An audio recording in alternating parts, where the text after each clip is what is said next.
Hello and welcome to a January wrap-up. My name is Kayla and my New Year's resolution was to start a booktube. So here are the 7 books I read in January. I'm just gonna go in the order of me reading them throughout the month, and unfortunately we started off with a not so great book. I started off with The Night That Finds Us All by John Warner Jacobs, and I rated this 1 star, which is like the lowest of lows I could have gotten to start off January, but it's okay because trust me, it got better and it got better really quick, so that was good. But starting out with this one, I was just so not loving the writing style. I did not vibe with the writing style at all, and I kind of knew this from the first few pages that this writing style was going to clash with me, and that was already red flag number 1.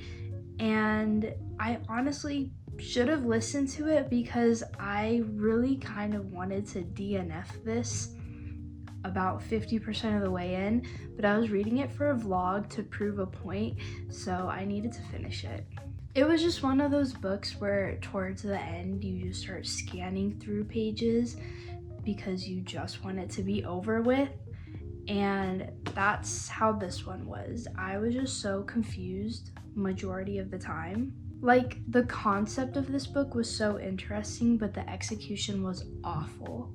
The writing is super choppy and nothing makes sense because in order for you to understand this book, you have to know boat lingo. Like, you have to be a sailor yourself because there's so many terms and definitions and descriptions in here that to any normal person who had no experience being on a boat wouldn't understand. But not only that, those descriptions and definitions and like terms aren't even explained for you to understand.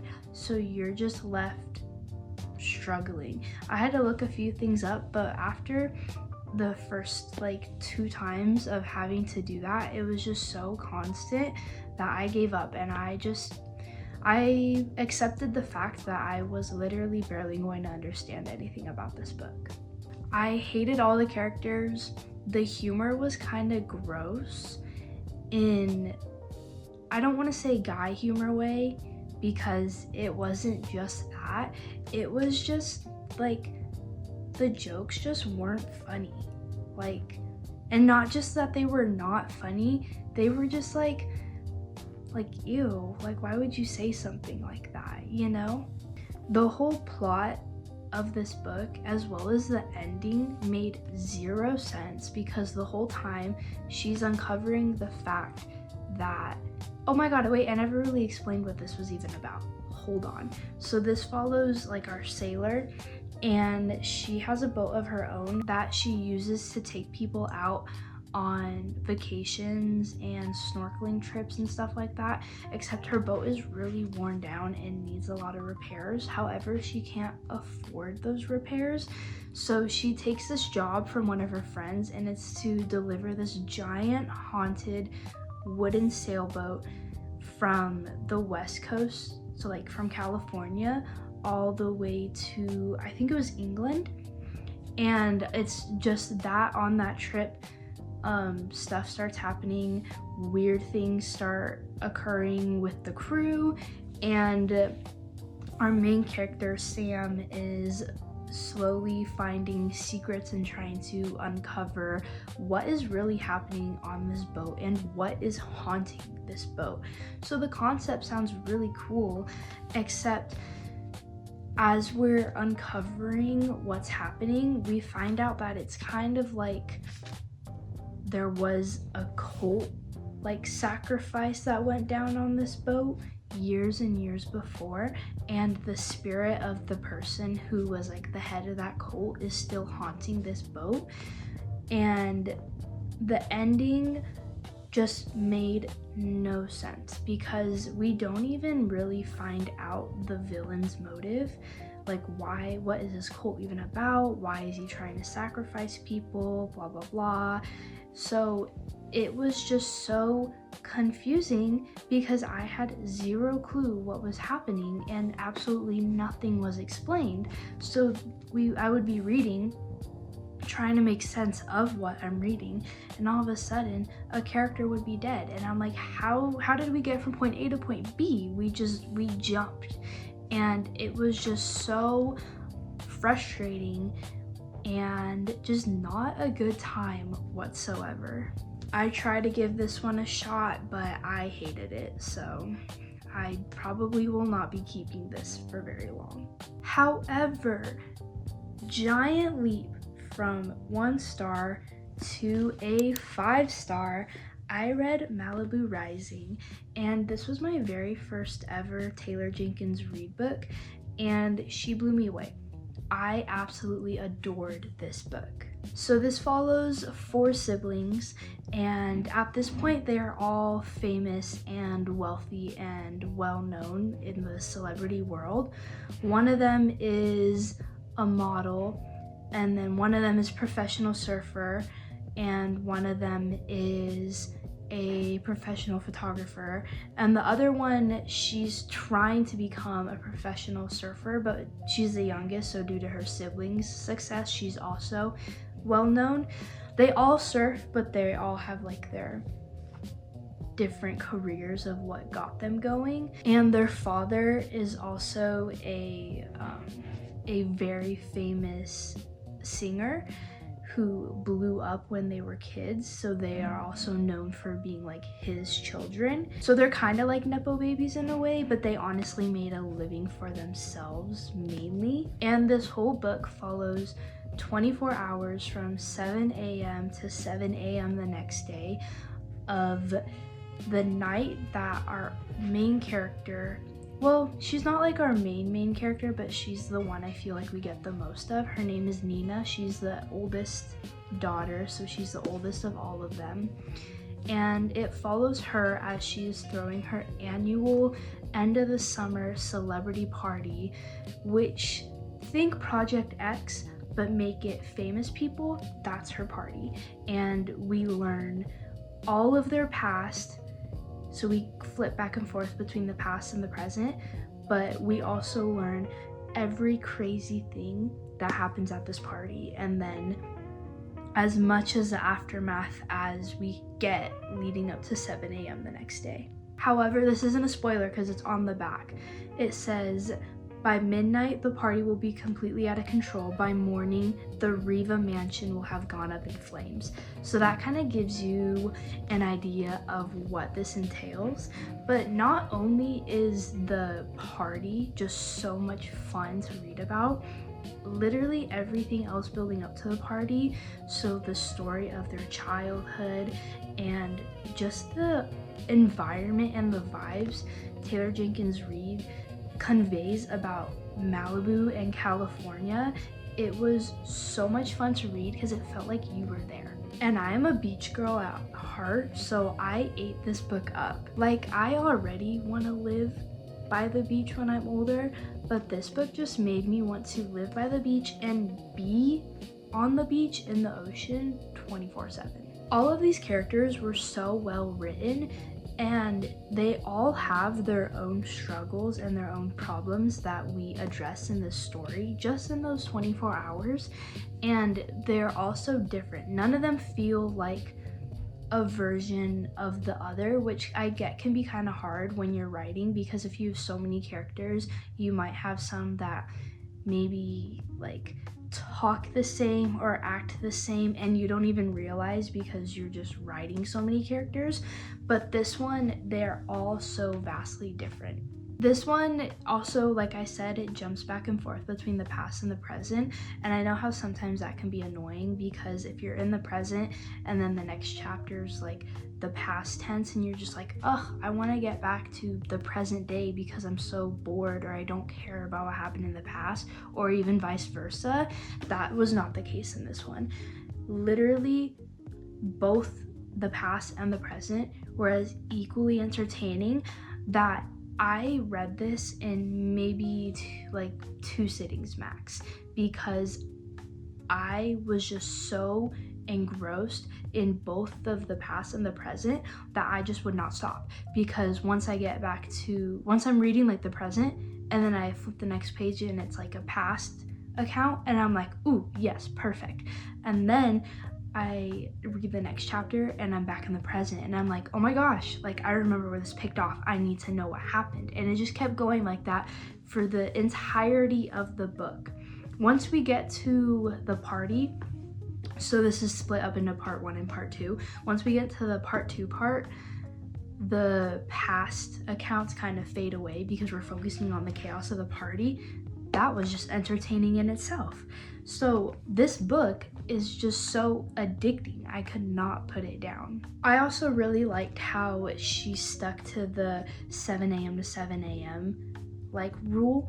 There's really, besides from the past accounts, we end the story at 7 a.m. Whatever was unresolved stays unresolved for the reader to imagine, because the truth is you don't solve everyone's problems in 24 hours, and that's exactly how this book was portrayed. But yeah, I freaking loved this book. It was one of those books where I was thinking about it in the middle of the night when I was trying to fall asleep, because I was just so obsessed with it. And I can totally see myself rereading this summer, because it is perfect summer vibes, as you can probably tell from the cover and the name. But it was just such an amazing book, and I highly recommend it to anyone who, it's a great start for getting into Taylor Jenkins Reid. But if you like her writing style, because she does have a really good writing style, but if you like that and you haven't ever read Malibu Rising, I highly recommend it. Next up, I read Twisted Love by Anna Huang, and I gave this 4 stars. I literally had so many people recommending this book to me for like videos where I would show my TBR cart and be like, guys, what do I read next? Everyone would say Twisted Love. And I'm like, really? Like, I have so many like well-known fantasy and like bigger known books on my TBR cart, and everyone was just like Twisted Love.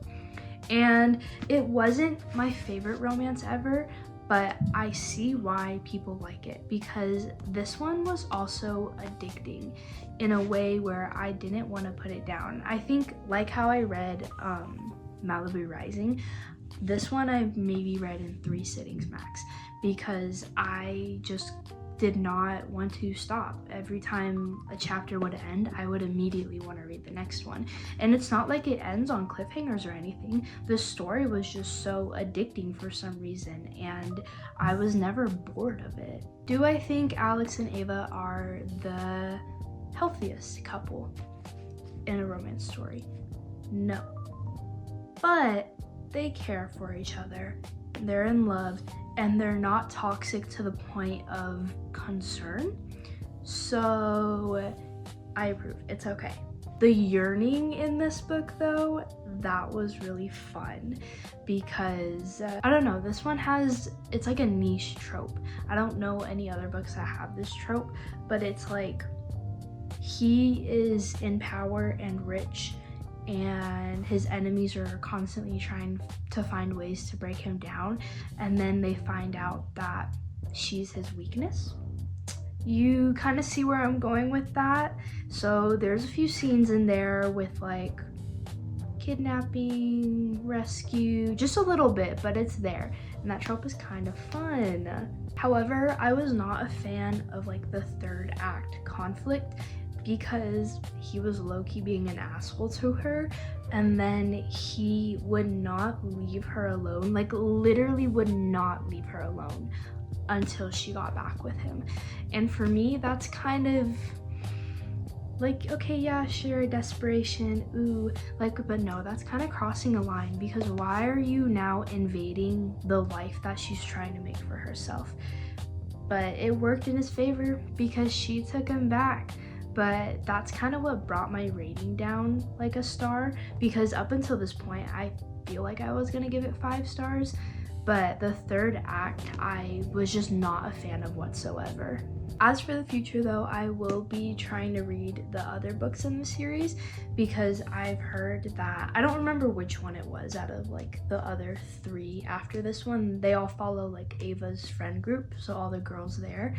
But I think the next one is going to be about Ava's, one of her friends is actually a princess from like another country, and the next one I think is going to be about her, so it's a princess bodyguard romance, and that one sounds really good. So I am going to continue with the rest of the books in this series. Okay, after that I read literally the saddest, most painfully emotional book I have ever read, and that might not be saying much because I don't tend to read like super emotional books on purpose, but this one I had heard great things about and I won it in a giveaway.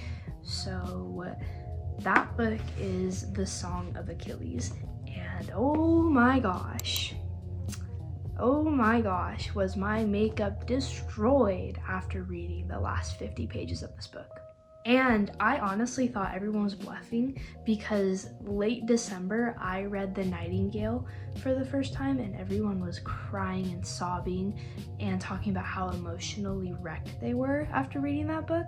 And then I read it and I was like, so I actually am not, like, it's sad, but like I'm not sad.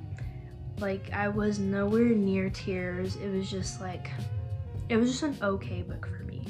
So everyone was saying bad about this book and how sad it was, and I was like, okay, how sad can it be? And I think I was probably like this far in, and this is when these two characters are beginning their friendship bond and they're finding companionship in each other that they had never had before. And it was kind of like the montage of them growing up and finding companionship in each other that, like, my heart started to hurt a little, and I was like, wait, I know this is gonna be a sad ending, but I don't really want it to be because I'm already so attached to them. And I think that's where I went wrong in The Nightingale. I just was not attached to those characters, but these two boys, oh my gosh, I was rooting for them because something about how they were written and how this story was portrayed, I was just immediately hooked, and all my heartstrings were tethered to this book. If you don't know what this is about, this follows Achilles and Patroclus, who in ancient texts they have been rumored to have been like really close companions, and they grew up together. They go to the Battle of Troy, blah blah blah. That's all like explained in here. I don't want to spoil the book, but in some ancient texts and some like philosopher writings from like Greece and all that long ago, some of them rumored that Patroclus, who is like our main character that we follow in here, and Achilles were secret lovers. So that's kind of where this book, it kind of takes that ideas and it puts it into words here. I'm not going to spoil anything, but I'm just going to say war is tragic. This is war, tragic ending. Wait, no, not really tragic ending, emotional ending. Oh my gosh, did I sob. But yes, 5 stars to this book. It was amazing. Do not put this book off any longer because I waited so long to read it, and now I'm wondering why I waited so long, because I loved it. Next up, I don't have this book with me because I listened to an audiobook version, but that was The Wives by Taryn Fisher, and I gave this 3 stars. I feel like thriller or like suspenseful audiobooks are really fun because there's just something about the way that story is told that it's really fun to kind of like listen to it. It's almost like true crime podcasts, like how those blew up, but put it into like a fictional book. It's kind of that vibe. So I was looking for an audiobook on my Libby app to listen to, and I picked that one up because I had that thought process in mind, and it was really entertaining. But like how most thriller books are, the ending kind of just like tanked, and that ruined it for me. The narrator was really good in this one. I'll give the narrator props. So this follows our main character, Thursday. Her name is Thursday. I almost forgot her name for a sec. But her name is Thursday, and the whole deal is that her husband has 2 other wives. So I think it's polyamorous. I don't remember. I don't even know if I'm pronouncing that right. But it's that kind of relationship, and she's agreed to it. Like, she's aware of the other wives. So they share their time with him throughout the week. And then one day, she learns of another wife's name and address, which they're not supposed to have any contact or any information about each other. Like, that's his rule that he set. And she finds one of the other wives, like, personal information. So she goes to visit her, and it literally all just spirals down from there. So the first 2/3 of this book, really fun, really enjoying it. But like I said, that last third was just so, like, really, like, this is what was happening the whole time. This is where the story was going.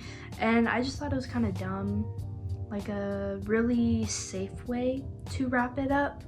So I just was not as big of a fan when it came to the ending. And I feel like a lot of the, like, clues in this story just kind of kept popping up as it went on, which I feel like in a mystery book or like a thriller or suspense book, I feel like it's smarter if the clues are sprinkled in throughout very subtly, so that when it does actually pop up as something important, you can actually trace it back to where you saw it, like towards the beginning of the book, and be like, oh my god, why didn't I ever think of that? Or why didn't I ever think that would be important? But that was not the case in this one. It was pretty much just like clues were just popping up as they came, and there was no like aha moment. It was just not as entertaining because there was no way for the reader to connect the dots on their own. It wasn't as engaging, and the ending was just not great at all. So this was a 3-star for me. Next up, I have another Taylor Jenkins Reid book that I gave 4 stars to, and that was Atmosphere. This one takes place in the 1980s, and it follows our main character Joan, who is trying to get into this NASA program because they're starting to send women up to space. And she has always wanted to be an astronaut and go up to space, but she never thought this was possible for herself until she's in, I think it's like her early to mid 30s, is when she actually gets into the program with all these other new astronauts, including other women. And it's them just trying to navigate the program. But there's also, like it says up here, it's a love story. There's also some romance in here, and I like how she put love story because it's not just like person romantic love. It's also like the romantic love for a purpose, if that makes any sense. Like, Joan's purpose, she thinks, has always been to study the stars, and the way she talks about what she loves is a love story in itself, because she's just so proud and so eager to explain her love for the stars. And from there it kind of talks about, I don't know how to say this because I don't want to spoil anything, but it's just, you just have to read this. It's a good book. I know that's like not convincing at all, but trust me. I will say though, this book has the most like insufferable character I have ever read, but it's like she's supposed to be insufferable, so it didn't take me away from the story. But oh my god, Joan's sister Barbara, completely terrible person. However, every other character in this book I loved. And this one's cool because it's one of those books where you start off in the present day, and it's like a chapter of that, and then you go back to the past, and majority of the story takes place in the past with like this looming knowledge of what bad thing is going to happen in the present because you already read it in the first few chapters. So it's like you know where the story is going to go and you know that something bad is going to happen, but you're slowly starting to get more and more attached to all these characters through their past, so you're dreading what's going to happen even more. So it was fun. But yeah, this one's kind of hard for me to put into words what I liked about it, because it was just kind of like a feeling I got from this book about the way that these characters talk about their purposes and kind of like fate and the universe. It sounds really dumb with me trying to explain what it's about, but there's just something about this book that was kind of like eye-opening, if you want to think about it that way, and I think it's a good read for anyone. The last book I read this month, which I also don't have with me because it was an audiobook, is Once Upon a Broken Heart by Stephanie Garber, and I gave this 4.5 stars. I listened to the Caraval trilogy last year and loved it. So much fun. And the reason I listened to the Caraval trilogy was because I kept hearing such great things about the Once Upon a Broken Heart series, but I heard that it takes place after the Caraval one, and Caraval sounded interesting to me, so I was like, I'll just read that trilogy first and then I'll read the other trilogy. And I'm really glad I did, because there's so many little references in Once Upon a Broken Heart that were made about the first trilogy. They're not like, they don't take over the book, like you don't have to read the first trilogy to understand what's happening in the Once Upon a Broken Heart series, but it was just really fun to connect those dots and be like, I know exactly what they're talking about right now. So Once Upon a Broken Heart follows this main character. Her name is Evangeline, and she goes to the Church of the Fate of the Prince of Hearts, and he is known for helping people out with love. That's what she thinks, except he is actually quite a wicked fate. So he's not immortal because he can die, but he can live forever as long as nothing kills him, and like stay young forever as long as nothing kills him. But he also has magic. Pretty much this whole thing happens with her trusting him. They make a deal and it doesn't work out in her favor, so she has to still repay like her debt to him, but that kind of takes him on a whole journey in a completely different kingdom compared to Caraval. So it was cool because we got a brand new setting, but in that kingdom we're uncovering the history and the magic and the scandals that have happened, and she finds out that she's part of an ancient prophecy that was created to keep like an ancient world sealed, and now people want her dead because she might like unseal that ancient world, which half of the people want it to be open and the other half don't. So she's kind of at war with herself with what she wants, but also people are trying to attack her and she's trying to navigate her way through that. I don't know how much sense that made, but it's a really good story. Like, I finally understand why this book is so hyped, because Evangeline herself is such a fun narrator and a fun perspective to get, because she's just clueless enough to be realistic about like how someone will be thrown into a brand new world, a brand new kingdom. So it's realistic with her reactions to trying to like figure stuff out, and not to the point where you're just annoyed with how dumb like the main character is, you know? And then Jax, who is the Prince of Hearts, he had a good chunk of not screen time because it's not a show, but page time. We'll call it page time. He had a good chunk of page time in the Caraval trilogy, and his story kind of ended tragically in that series. So he's I feel like this one's gonna try and redeem his happy ending, if you can call it that, in this series. And we'll just say this is kind of a romantasy, you know? But yeah, literally every single part of the story that had both of them in the same room together was 10 times more entertaining, because in this one, I'm on the second one, I'm reading the second one right now, but in this first book, they hate each other. So it was really fun to see their banter and their arguing.